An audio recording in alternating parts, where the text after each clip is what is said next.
my dear friends. So yesterday we started our second chapter of political science class 10 CBSE board federalism को हमने दो parts में divide किया था, part 1 and part 2. हमने कल yesterday we did its first part and आज हम उसका सेकंड पार्ट करेंगे. ये इसलिए क्योंकि फेडरलिज्म थोड़ा लेंदी चैप्टर है, तो इस ताकि आपको सारे जो टॉपिक्स है वो क्लियर हो जाए, इसलिए हमने दो पार्ट में डिवाइड किया. तो आज हम सेकंड पार्ट स्टार्ट करने जा रहे हैं. तो लीजिए हम स्टार्ट करते हैं. पहले तो कल मैंने आपको एक क्वेश्चन दिया था, distinguish between unitary and federal system of government. तो उसका स्लाइड मैंने जैसे कि कल आपको बताया कि मैं उसका आंसर आपको दूंगी, तो आज मैंने उसका आंसर आपके लिए तैयार कर दिया है. तो उसका आंसर कुछ इस प्रकार है, इस तरह से है. मैंने आपको इसका एक्सप्लेनेशन कल ही बता दिया है, फिर भी मैं आज आपको वापस बता देती हूँ. यूनिटरी सिस्टम के बारे में बता देती हूँ. पहले इसमें सिर्फ एक लेवल ऑफ गवर्नमेंट होता है, वन लेवल ऑफ गवर्नमेंट है. और अगर इससे ज़्यादा होगा भी तो वो क्या होंगे, वो सब ऑर्डिनेट यूनिट्स होंगे. वो सारे के सारे सब ऑर्डिनेट यूनिट्स होंगे जो सारे आएंगे सेंटर के अंडर. सेंटर उन सबको होल्ड करके रखेगा, सारा पावर होगा सेंटर के पास. बस इतना है कि वो अपना पावर्स जो है यूज़ नहीं कर सकते. सब ऑर्डिनेट यूनिट्स, जो सब ऑर्डिनेट यूनिट्स है वो अपना पावर यूज़ नहीं कर सकते. All power is there in hands of central government. Centre कोई भी ऑर्डर पास कर सकता है लोकल गवर्नमेंट को. लोकल गवर्नमेंट वही आ गया सब ऑर्डिनेट यूनिट्स, जो छोटे छोटे यूनिट्स होंगे जहाँ जहाँ पावर उन्होंने शेयर की है, वहाँ पे जो सेंट्रल गवर्नमेंट है वो कोई भी ऑर्डर्स पास कर सकता है. अभी इसके एग्जांपल्स है, चाइना है, फ्रांस है, सिंगापुर है, म्यांमार है. सेकेंड है हमारा system federal system. Federal system, अभी ये तो बहुत ईजी चीज़ हो गई. हम कल से यही टॉपिक कर रहे हैं, what is federalism. Federal system वही हो गया. फेडरलिज्म का मतलब ही है एक दो से ज़्यादा गवर्नमेंट का लेवल होना. Two level of government, that is central and state government. ठीक है, यहाँ पे फेडरल सिस्टम में दो लेवल ऑफ गवर्नमेंट रहता है, एक सेंट्रल लेवल होता है, एक स्टेट लेवल होता है. Centre can not pass order to state government. State is not answerable to the central government. Example क्या है? एग्जाम्पल है इंडिया, जर्मनी, यूएसए, नेपाल. ठीक है, ईजी है, बहुत ईजी टॉपिक है. ये आपको क्वेश्चन आ चुका है, इसलिए मैंने आपको इसका आंसर भी दे दिया, इसका एक्सप्लेनेशन भी बता दिया. अगर आपको चाहिए तो आप इसका स्क्रीनशॉट ले लीजिए या तो लिख लीजिए ताकि आपको यूज़फुल हो जाए. पॉइंट्स रिमेंबर करके रखिएगा ताकि आपको कोई डाउट्स ना रहे बाद में. तो हम अपने नेक्स्ट टॉपिक पे आ जाते हैं. नेक्स्ट टॉपिक पे आने से पहले एक क्वेश्चन ले लीजिए. The creation of linguistic states was the first and the major test of democratic politics in our country. Justify the statements. CBSE board के 2011 के क्वेश्चन पेपर में ये क्वेश्चन आया था. अभी ये क्वेश्चन किस टॉपिक पे है ये हम अभी आगे पढ़ेंगे. ये मैंने क्वेश्चन दे के रखा है, आप इसको लिख लीजिए क्योंकि ये आया था 5 मार्क्स के लिए, तो वेरी इंपॉर्टेंट क्वेश्चन. ठीक है, तो अभी हम इसका टॉपिक ले लेते हैं. उससे पहले एक छोटा सा टॉपिक है जो है what is federalism, how is federalism practised. Federalism practised कैसे होता है, वो कैसे यूज़ में आता है. हम तो जानते हैं फेडरलिज्म के लिए काफ़ी सारे कॉन्स्टिट्यूशनल प्रोविजंस बनाए गए हैं.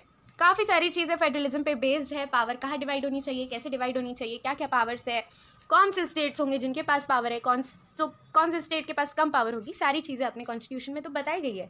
देयर आर कॉन्स्टिट्यूशनल प्रोविजंस, ठीक है, जो ज़रूरी तो है फेडरलिज्म के सक्सेस के लिए, बट सफिशिएंट नहीं है. मतलब हमको उसको छोड़ के भी कुछ चीज़ें ज़रूरी है. तो वो ज़रूरी चीज़ें है क्या? उसमें सबसे पहला पॉइंट आ जाता है democratic politics.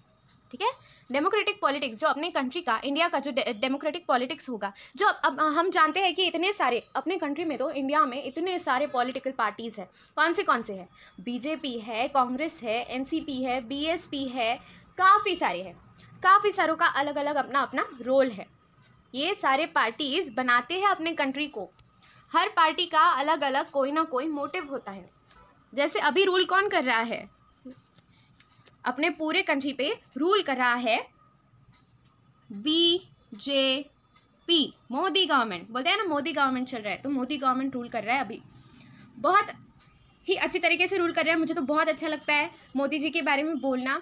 And when I will get a chance to meet him, I will salute him at that time, because उन्होंने जो कुछ चेंजेस अब तक किए हैं, I don't think so इसके पहले किसी भी गवर्नमेंट ने ये सारी चीज़ें की है. तो शायद आपको भी अच्छे लगते होंगे, है ना. ठीक है, चलो अभी हम आगे बढ़ते हैं. The real success of federalism in India can be attributed to the nature of democratic politics in our country. This ensured spirit of federalism, respect for diversity, desire for living together became a shared ideal in our country. Federalism का spirit तो होना चाहिए. Federalism का मतलब है कि division of power. Division of power होगा तो सबसे अच्छी बात है. डिवीजन ऑफ पावर है तभी फेडरलिज्म है ना. अगर डिवीजन ऑफ पावर है तो हम डाइवर्सिटी को रिस्पेक्ट कर रहे हैं. अलग अलग जगह की डाइवर्सिटी एक ही जगह पे हमको मिल जाती है. हर स्टेट में अलग अलग तरह की डाइवर्सिटी है. Religional, socio cultural diversity. ठीक है. अभी desire for living together became a shared ideal in our country. आपने किसी ने वो मूवी देखी है चक दे इंडिया? शाहरुख खान की मूवी है, अपने जो सुपरस्टार है उनकी मूवी है. किसी ने देखी होगी तो उनको पता होगा कि जब जो हॉकी के प्लेयर्स आ जाते हैं तो उस टाइम पे वो सबको लाइन में खड़े कर देते हैं और वो उनसे पूछते हैं आप कहाँ से हो, आप कहाँ से हो. सब अलग अलग जवाब दे देते हैं. कोई बोलता है मैं पंजाब से हूँ, कोई बोलता है महाराष्ट्र से हूँ, कोई बोलता है गुजरात से हूँ, कोई बोलता है दिल्ली से हूँ. उनको सेटिस्फैक्ट्री आंसर नहीं मिलता. किनको नहीं मिलता? शाहरुख जी को.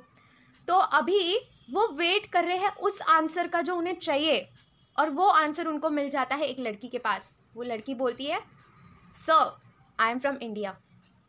वहीं पे वो खुश हो जाते हैं. अरे वो सेटिस्फैक्ट्री आंसर उनको वही मिल जाता है.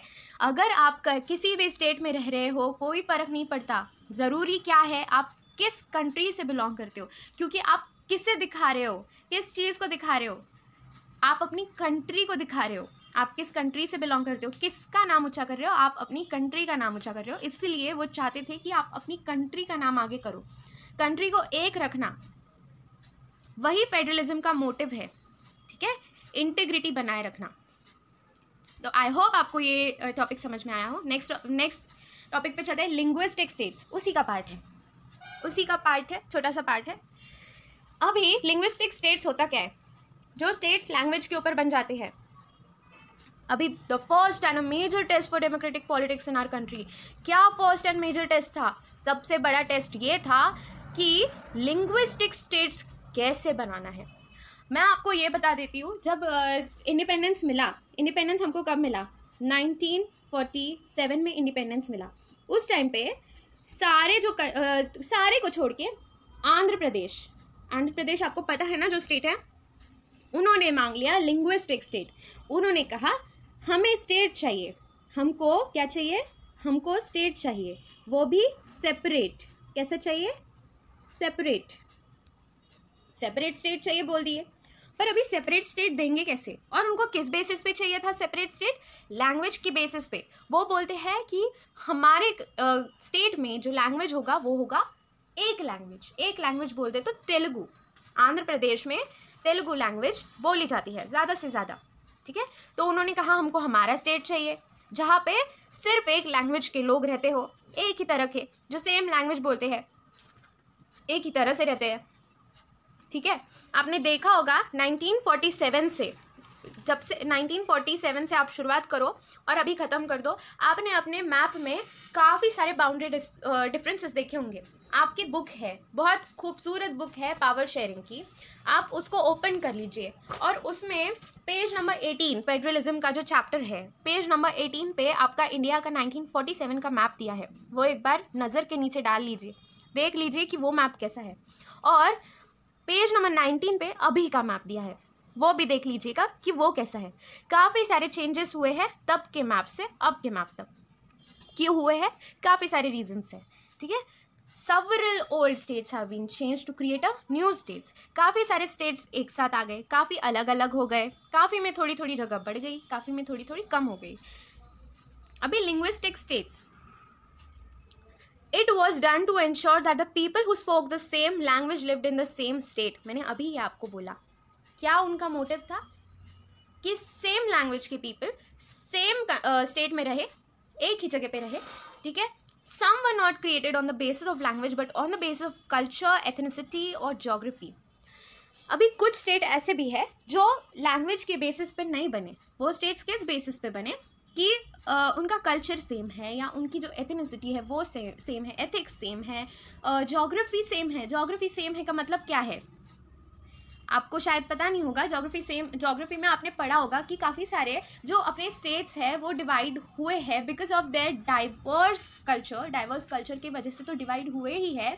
बट वहाँ पे जो चीज़ें, जैसे जम्मू ले लो, जम्मू कश्मीर है, उत्तराखंड है, झारखंड है, यहाँ क्या है, फॉरेस्ट एरियाज़ है, काफ़ी अलग अलग चीज़ें हैं।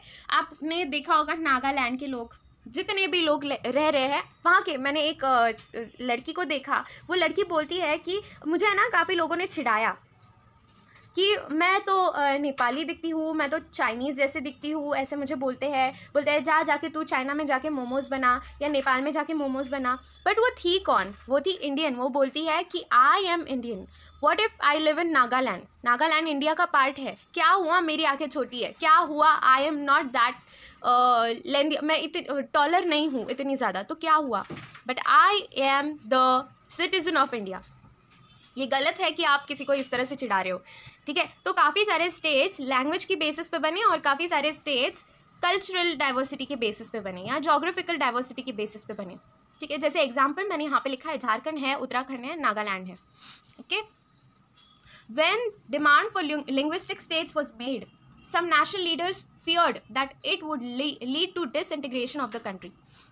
अभी काफ़ी सारे जब ये डिमांड बनी थी ना, तो उस टाइम पे अपने जो नेशनल लीडर्स थे बहुत घबरा गए। उनको लगा कि अरे अभी अगर ये ऐसे स्टेट्स बनने लग गए तो कितना प्रॉब्लम होगा, अपनी डाइवर्सिटी क्या रहेगी उतनी अच्छे से, अपना तो डिसइंटीग्रेशन हो जाएगा। जो कंट्री इतनी टाइम से हमने बांध के रखी थी वो एक साथ नहीं रहेगी, अलग अलग हो जाएगी। उनको ये डर लग रहा था। तो इसी वजह से सेंट्रल गवर्नमेंट ने भी क्या किया, इस डिमांड को रेजिस्ट कर लिया। उन्होंने कहा नहीं हो सकता। काफ़ी समय तक ऐसे ही चलता रहा। पर जब ये हकीकत में आया, जब ये चीज़ आई, तो उस समय पे उनको तब पता चला कि ये जो लिंग्विस्टिक स्टेट्स का जो कंसेप्ट है ये अपनी कंट्री को ज़्यादा यूनाइटेड बना रहा है, ठीक है। ज़्यादा अच्छे से एडमिनिस्ट्रेशन हो रहा है, एडमिनिस्ट्रेशन इजी हो गया, यूनाइटेड बन गई, सारी चीज़ें हो गई। तो क्या फ़र्क पड़ता है अगर हम एक लिंग्विस्टिक स्टेट बनाए, लिंग्विस्टिक बेसिस पे स्टेट्स बनाएं। तो अभी लैंग्वेज पॉलिसी ले लेते हैं। Second test for Indian federation. अभी पहला टेस्ट क्या था? पहला टेस्ट था कि उनको लिंग्विस्टिक स्टेट्स बनाना था, लेकिन अभी सेकेंड टेस्ट आ गया अपने इंडियन फेडरेशन के सामने। क्या टेस्ट आया कि उनको लैंग्वेज पॉलिसी सेलेक्ट करनी थी। लैंग्वेज पॉलिसी होती क्या है? आपने देखा होगा कि बहुत सारी कंट्रीज़ की अपनी अपनी नेशनल लैंग्वेज है। अपने कंट्री में काफ़ी सारी चीज़ें, जैसे हर चीज़ नेशनल है। बर्ड में नेशनल बर्ड है, नेशनल एनिमल है, नेशनल और काफ़ी सारी चीज़ें नेशनल है। पर क्या हमारी नेशनल लैंग्वेज है? इंडिया की नेशनल लैंग्वेज है क्या? नहीं है, क्योंकि कॉन्स्टिट्यूशन ने किसी लैंग्वेज को नेशनल लैंग्वेज का स्टेटस नहीं दिया है। क्यों नहीं दिया है? क्योंकि इंडिया में डाइवर्सिटी बहुत ज़्यादा है, कई तरह के लोग रहते हैं, कई तरह की भाषाएं बोलते हैं। अभी फ़िलहाल अपने कॉन्स्टिट्यूशन में 22 शेड्यूल लैंग्वेजेस है। तो अगर आप एक ही लैंग्वेज को नेशनल लैंग्वेज बता दो तो क्या वो कंट्री बंद के रहेगी? क्या वो कंट्री उतनी फ्रीली रहेगी? नहीं रह पाएगी, जुड़ के नहीं रह पाएगी। वो बोलेगी कि ऐसे कैसे कर दिया, हमारी भी तो भाषा है, आपने हिंदी डाल दी, आपने इंग्लिश ही डाल दी। नहीं कर सकते थे। तो इसलिए कॉन्स्टिट्यूशन में ही मेंशन कर दिया कि कोई एक लैंग्वेज नहीं होगी, नेशनल लैंग्वेज नहीं होगी। बस इतनी सी बात है। उन्होंने ऑफिशियल लैंग्वेज बता दी, हिंदी और इंग्लिश। आप कहीं भी जाओ, अपने इंडिया के किसी भी कॉर्नर में जाओ, आप दो लैंग्वेजेस का यूज़ कर सकते हो आपके काम के लिए, हिंदी एंड इंग्लिश। आप ने देखा है कि जो साउथ साइड है, साउथ इंडियन लोग हैं, उनको हिंदी में बहुत प्रॉब्लम होता है। They don't know much about Hindi, क्योंकि वो ऑलमोस्ट वो लैंग्वेज बोलते हैं, अपनी लैंग्वेज बोलते हैं। अभी उनकी लैंग्वेज है तो वो हिंदी क्यों बोलेंगे, है ना। तो इसलिए उनका कॉमन जो चीज़ बन गया, कॉमन लैंग्वेज जो बन गई, जो वो दूसरी जगह पे जाके यूज़ कर सकते हैं, वो बन गई इंग्लिश। अभी इसके ऊपर से भी बहुत सारी चीज़ें हुई। क्या चीज़ें हुई, आइए देखते हैं अपनी नेक्स्ट स्लाइड में। 1965 में केस सामने आया कि according to the constitution the use of English for official purpose was to stop in 1965। 1965 में बोल दिया कि अपने कॉन्स्टिट्यूशन में लिखा है कि इंग्लिश को ऑफिशियल पर्पस के लिए यूज़ करना हमें बंद करना होगा, ठीक है, हमको बंद करना होगा। कब आया? 1965 में। लेकिन जो बहुत सारे नॉन हिंदी स्पीकिंग स्टेट्स है, जिनको हिंदी नहीं आता है, उन्होंने डिमांड किया कि use of English should continue. English का यूज़ आप कंटिन्यू रखो, क्योंकि काफ़ी स्टेट्स हैं जिनको हिंदी नहीं आता है, तो वो क्या करेंगे, इंग्लिश उनके लिए एक लिंक्ड पॉइंट है जो दूसरों से उनको लिंक करता है। अगर हम कहीं पे चले जाए, अगर हम उस जगह पे चले जाए and we don't know the language what they speak about, उनको हिंदी भी नहीं समझता है, तो तब हम क्या करेंगे, या हमको हिंदी नहीं आता है, उनको हिंदी आता है, तब हम क्या करेंगे। तो इससे बेटर है कि एक लैंग्वेज आप रखो जो हर जगह पे यूज़ हो। अगर हिंदी नहीं समझ में आ रहा है तो एटलीस्ट इंग्लिश आ जाएगा, इंग्लिश नहीं आ रहा है कहीं तो हिंदी आ जाएगा, है ना। तो इसलिए नॉन हिंदी स्पीकिंग स्टेट्स ने बोल दिया कि इंग्लिश को कंटिन्यू करो। तमिलनाडु, जैसे मैंने बोला, साउथ इंडिया में काफ़ी सारे स्टेट्स हैं जिनको हिंदी नहीं आता है। तमिलनाडु में एक बहुत बड़ा मूवमेंट हुआ जिसने वॉयलेंट फॉर्म लिया, काफ़ी सारे झगड़े हुए, मारा काटी हुई, बहुत सारी चीज़ें हुई। तो उसका रिजल्ट क्या निकला उसके बाद, कि सेंट्रल गवर्नमेंट ने अग्री कर दिया to continue the use of English along with Hindi for official purpose. Central government ने अलाउ कर दिया, ठीक है आप मत झगड़ो, हम रख देते हैं इंग्लिश को ऑफिशियल पर्पस के लिए। समझ में आया? ठीक है, चलो सेंटर स्टेट रिलेशन अब कर लेते हैं। सेंटर स्टेट का रिलेशन क्या होता है? फेडरलिज्म है, लेकिन अभी उनका रिलेशन क्या है? For a long time the same party ruled both at centre and in most of the states.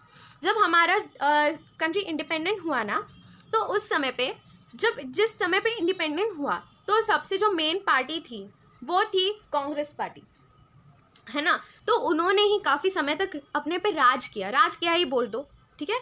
उन लोगों ने हमारे ऊपर रूल किया काफ़ी समय तक, और ऐसे ही नहीं कि सेंटर में रूल कर रहे हैं, काफ़ी सारे स्टेट्स में सिर्फ वही पार्टी रूल कर रही थी।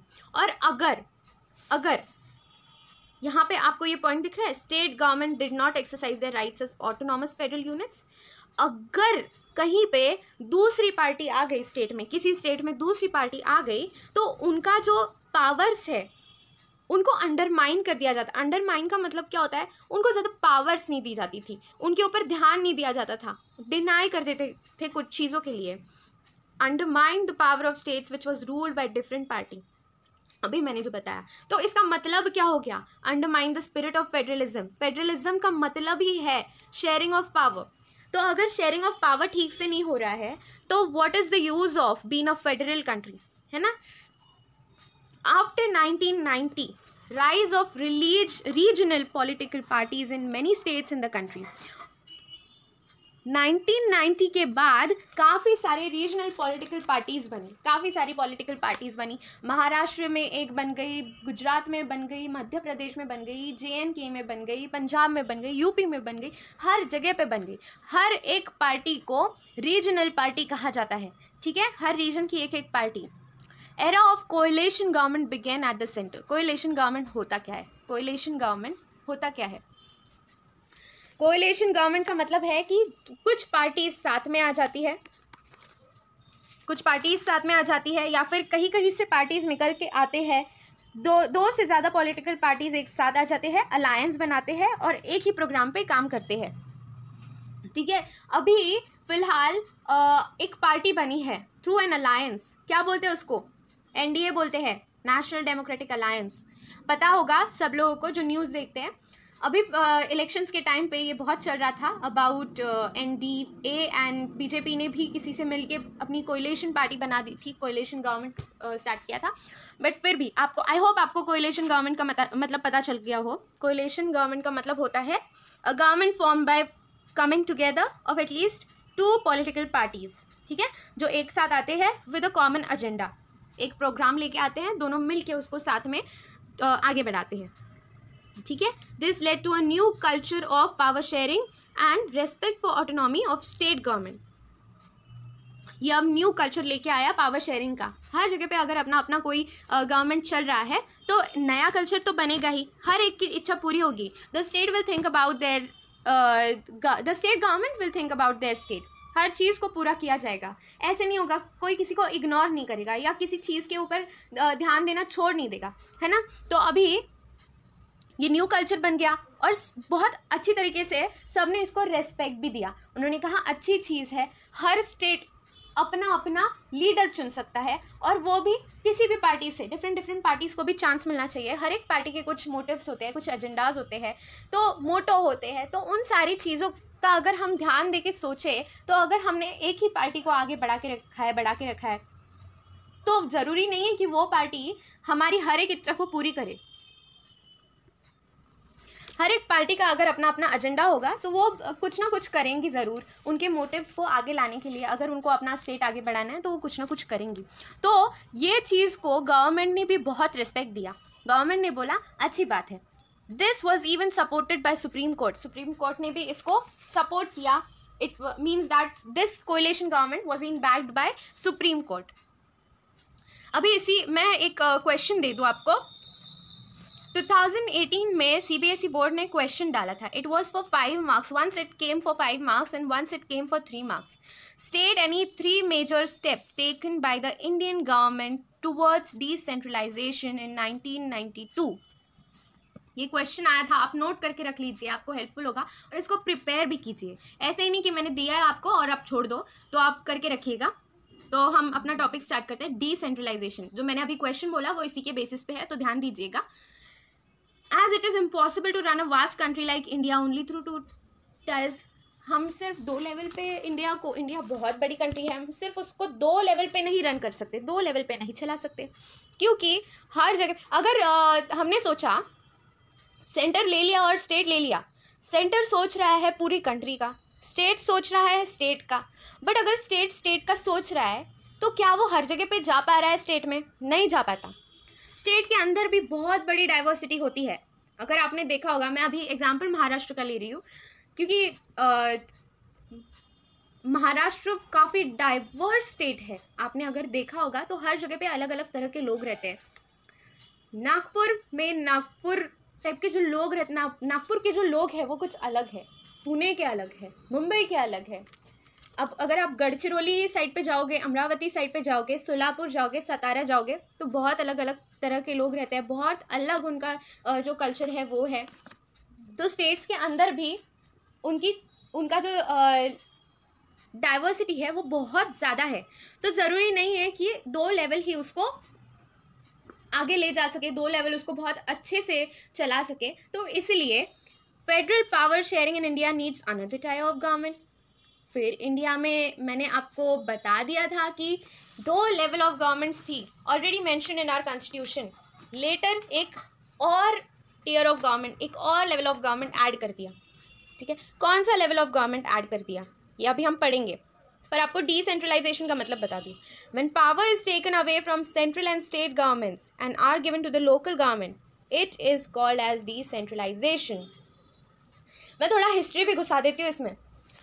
क्या हुआ ना, जब हम पे ब्रिटिशर्स राज कर रहे थे तो पूरा का पूरा तो ना हर जगह पे गवर्नर्स हुआ करते थे। आपको शायद पता होगा, हर एक जगह का गवर्नर हुआ करता था। जैसे बॉम्बे का गवर्नर होगा, कोलकाता का गवर्नर होगा, मद्रास का गवर्नर होगा, अलग अलग जगह पर अलग अलग गवर्नर। तो वो वहाँ उस एरिया को गवर्न करता था। पर क्या हुआ, अचानक से एक चार्टर एक्ट पास हुआ। चार्टर एक्ट पास हुआ और क्या पास हुआ कि जो बंगाल का जो गवर्नर होगा ना, उसको पावर्स दे दिया कि वो होगा गवर्नर जनरल ऑफ इंडिया। उसको बना दिया गवर्नर जनरल ऑफ इंडिया। मतलब उसके हाथ के नीचे काम करेंगे बॉम्बे एंड मद्रास का गवर्नर जनरल नहीं, गवर्नर्स। तो यहाँ पे सेंट्रलाइजेशन हुआ मतलब पावर्स किसके अंडर आ गई? सारी पावर्स आ गई गवर्नर जनरल ऑफ बंगाल के अंडर। फिर ये सारी चीज़ों की वजह से काफ़ी सारी प्रॉब्लम्स हुई। अगर आप हिस्ट्री पढ़ोगे, आप जब हिस्ट्री आगे पढ़ते जाओगे तब आपको पता चलेगा कि क्या प्रॉब्लम्स हुई। तो उसके बाद फिर इन्होंने डिसाइड किया कि हमको डिसेंट्रलाइजेशन करना है।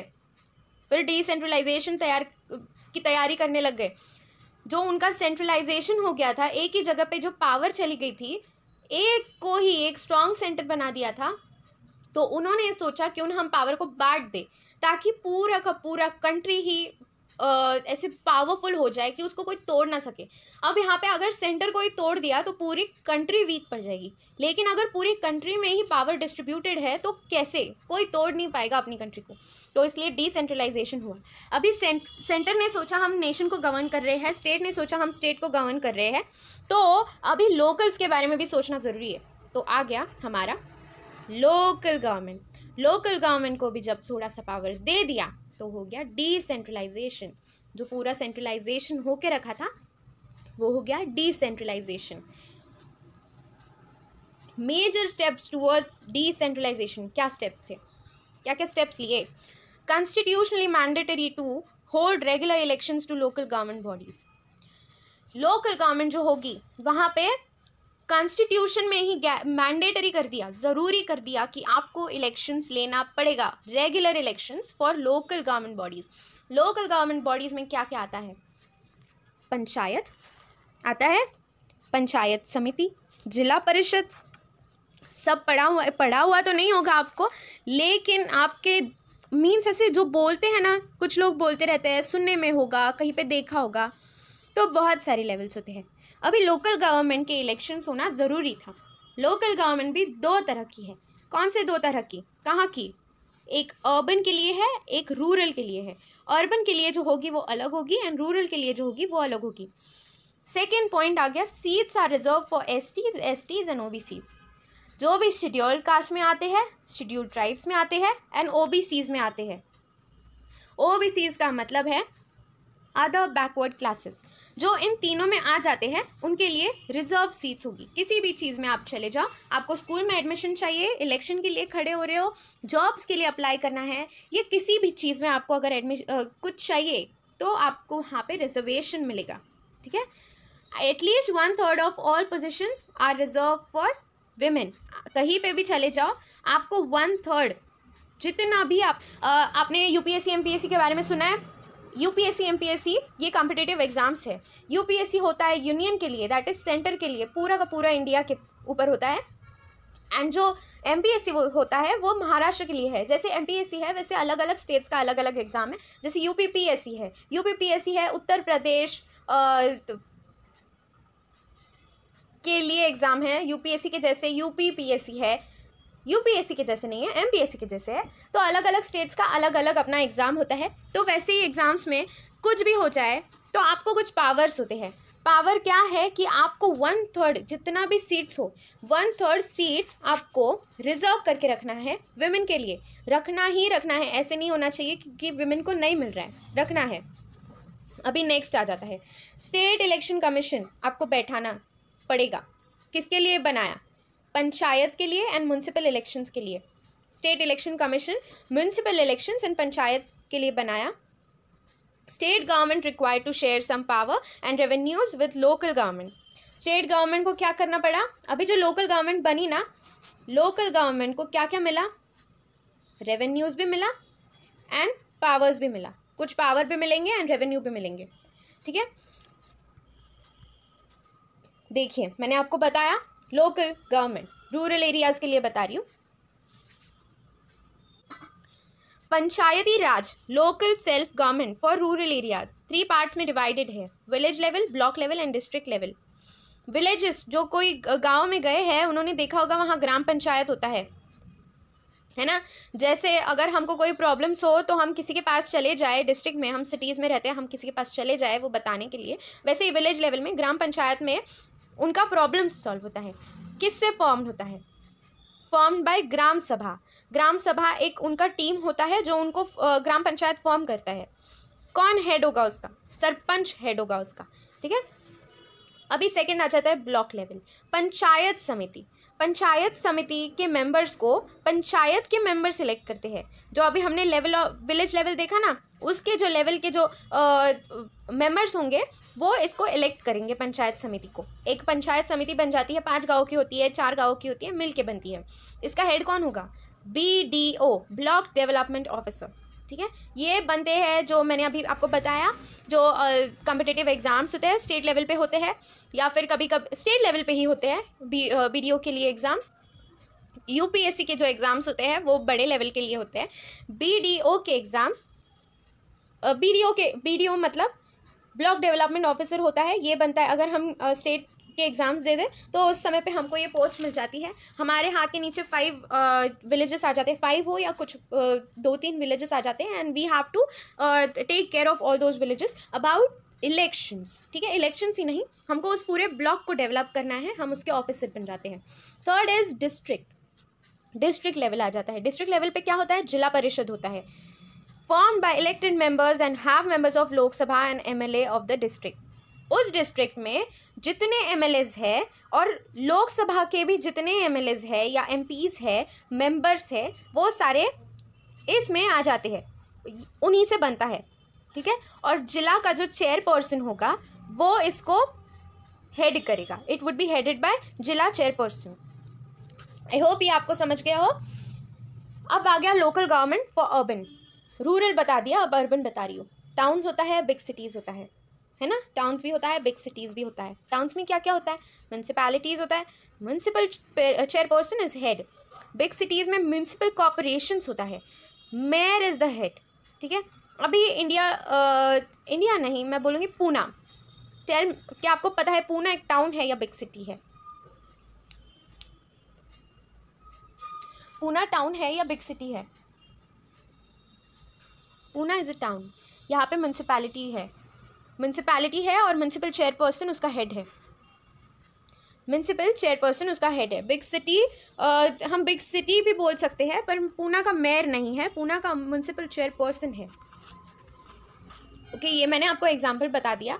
तो यहाँ पे हमारा ख़त्म हो रहा है, लेकिन मैं आपको अभी यहाँ बता दूँ कि ये सारी चीज़ें जो मैंने आपको बताई, मुझे आई होप आपको सारी चीज़ें समझ में आई हो। अगर नहीं समझ में आई तो मुझे बताइए, ताकि मैं आपको और अच्छे से एक्सप्लेन कर पाऊँ अगले वीडियो में। इसमें जो क्वेश्चंस दिए हैं, मैंने वो क्वेश्चंस निकाले हैं from past few question paper जो CBSE बोर्ड ने बनाए थे। इम्पॉर्टेंट है तो आप कर लीजिए, अच्छा होगा, आप ही उतने मार्क्स गेन कर लोगे। सो आज हम यही फिनिश करते हैं अपना ये चैप्टर। कल हम न्यू चैप्टर लेंगे, तो ऐसे धीरे धीरे करके हम सारे चैप्टर्स कवर कर लेंगे, ताकि आपका सिलेबस हम थोड़ा थोड़ा करके कंप्लीट कर लें। अब बात आती है हमारे चैनल की।